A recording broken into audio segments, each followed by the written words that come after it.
For our last segment of the day, we are so excited to have Abby Huntsman in our studio with us. She is the co-host on NBC's The View, and she has a new children's book out titled Who Will I Be? Who Will I Be? Who will I be? That's a good question.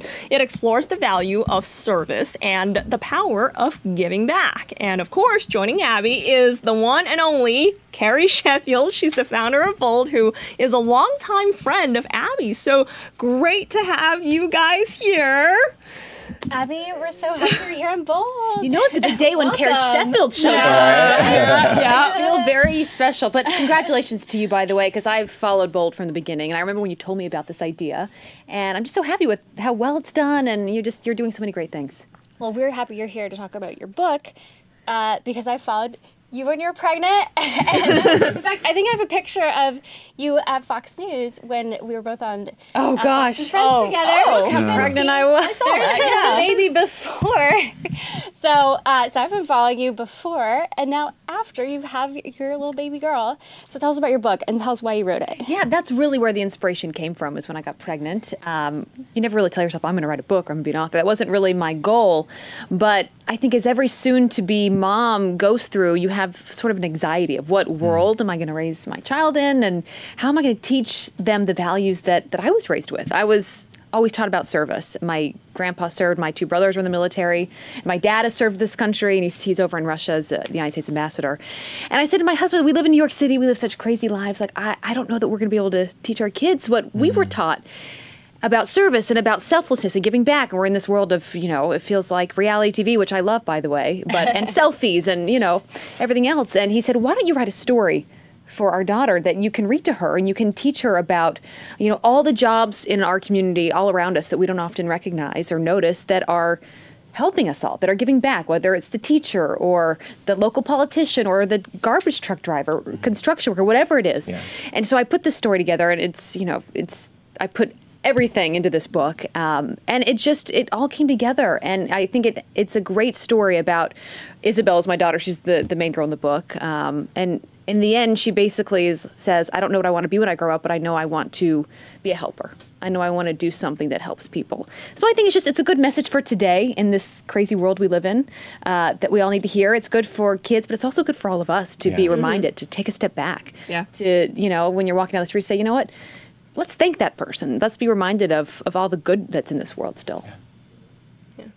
And Abby, I'm a big fan of you too. Like, when you were on Fox, you were great, and now you're on The View. Congratulations, and congratulations to your new mom. I mean, now I'm not up at 3 in the morning anymore, which I know. I used to get up 3 in the actually 2:30 in the morning, and whatever. We do it for our careers. Now you're, a mom, wiser than before. What advice would you give to your younger self? Ooh, I will say the best thing it's done for me, well, for one, you care about something so much more than you care about you. And in our world of television, that's really healthy. So I'm not as hard on myself as I used to be. I'm not as hard on my body. I'm not as hard on mistakes that I make, or, my anxiety's gone through the roof. I feel like I worry more, but I would probably tell my younger self just to not be so hard on me, to know that, like, we're not perfect. And I hope to teach Isabel that, because the older I get, I realize, like, we're still learning every single day, and just got to enjoy a little bit, you know?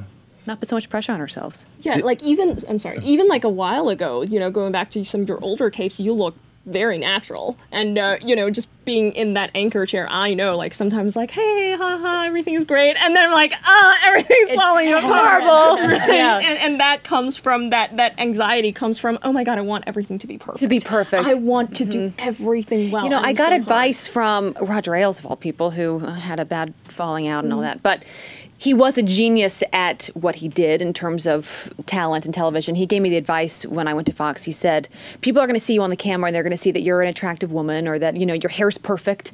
And he said, show them that you're like them. Show them that you make mistakes. If you screw up a word in a prompter, that's okay, because that will help them relate to you. And I think that's a really good life lesson. Just, even not to really go there, but with all Megyn Kelly's going through, I think what has hurt her is she did not allow herself to be as vulnerable as she should have, and to be self-deprecating. And so when you do make those mistakes, people are more likely to say, okay, let's forgive you this time. You know, it's all, we know you're a good person, which I know she is, but she's had a harder time really showing people her real side. Well, do you think part of that situation that she's dealing with is, I mean, what I love about your book is that it's so simple. And when I think of media and the television world, it's so cutthroat. The ratings, fight. It's really a knife fight. And was she doing things just to drive ratings? I mean, how do you think about that? Because you have to balance ratings, but you also want to balance your values. Right. How do you think that could have been salvaged in the situation with what she was going with? It's a great question. I think it just goes back to being real again. Like I've been fired before. When I was on MSNBC, the show was canceled, and after that, I think you tell yourself, you know what, that's okay. I could get fired again tomorrow. But if we're not ourselves on camera or just in life, whatever our career is, people can see right through that. And they can see through that character. And so I've tried to keep true to that, no matter where I go, whether it's MSNBC or Fox or now The View, that people know me for me. And they might agree with me, they might disagree on politics, but they hopefully know that I'm a good person. It's coming from a good place. And I could imagine with this level of success, you have to be grounded. Where does faith and sort of being grounded in who you are, how does that come in play? Yeah, family. Because you could get fired tomorrow I always tell people, have a foundation, have a home to go home to. Have people in your life, whether it's friends or your own family, that are your number one, and make them your number one, no matter how busy you are in your life. And you know this. We both grew up in Utah. Yeah. We actually have a picture of us with John DeLynn. Oh, really? John is put that great. Up. So we did a podcast together with John DeLynn. We talked about growing up Mormon, and that's really how we bonded. And going back to being real, we opened up about the questions that we had in our own religion, and a lot of those values we've kept with us, I think, about family values and just trying to be a good person. I think many religions have that. But also being okay to be honest about, you are different in some ways from the religion. Yeah, right, exactly. Like owning and accepting your truth, really. Right. And so you mentioned family, and your grandpa had such an inspiring story. So he wrote a book called From Barefoot to Billionaire, incredibly successful.